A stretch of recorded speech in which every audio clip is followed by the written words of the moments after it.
ಹಿರಿಯ ನಾಯಕ ಬಯ್ಯಾರೆಡ್ಡಿ ನಿಧನರಾಗಿದ್ದಾರೆ. ತೀವ್ರ ಅನಾರೋಗ್ಯದಿಂದ ಬಳಲುತ್ತಿದ್ದ ಬಯ್ಯಾರೆಡ್ಡಿ ಅವರನ್ನು ಕೆಲ ದಿನಗಳ ಹಿಂದಷ್ಟೇ ಆಸ್ಪತ್ರೆಗೆ ದಾಖಲಿಸಲಾಗಿತ್ತು. ಚಿಕಿತ್ಸೆ ಫಲಕಾರಿಯಾಗದೆ ಬಯ್ಯಾರೆಡ್ಡಿ ನಿಧನರಾಗಿದ್ದಾರೆ ಎಂದು ಕುಟುಂಬದ ಮೂಲಗಳು ತಿಳಿಸಿದ್ದವು. ಈ ಹಿನ್ನೆಲೆಯಲ್ಲಿ ಬಯ್ಯಾರೆಡ್ಡಿ ಅವರ ನಿವಾಸಕ್ಕೆ ಮುಖ್ಯಮಂತ್ರಿ ಸಿದ್ದರಾಮಯ್ಯ ಭೇಟಿ ನೀಡಿದರು. ಬಯ್ಯಾರೆಡ್ಡಿ ಅವರ ಅಂತಿಮ ದರ್ಶನ ಪಡೆದರು.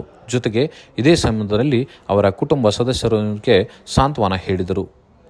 ಈ ಸಂದರ್ಭದಲ್ಲಿ ಬಯ್ಯಾರೆಡ್ಡಿಯವರ ಅಂತಿಮ ದರ್ಶನದ ಜೊತೆಗೆ ಅಂತ್ಯಕ್ರಿಯೆಗೆ ಬೇಕಾದಂಥ ಸಕಲ ಸಿದ್ಧತೆಗಳ ಬಗ್ಗೆ ಪರಿಶೀಲನೆ ನಡೆಸಿದರು. ಈ ಸಂದರ್ಭದಲ್ಲಿ ಮಾಜಿ ಸಚಿವರಾದ ಎಚ್. ಆಂಜನೇಯ, ಮುಖ್ಯಮಂತ್ರಿಗಳ ರಾಜಕೀಯ ಕಾರ್ಯದರ್ಶಿ ಗೋವಿಂದರಾಜು ಸೇರಿದಂತೆ ಹಲವು ನಾಯಕರು ಕೂಡ ಉಪಸ್ಥಿತರಿದ್ದರು.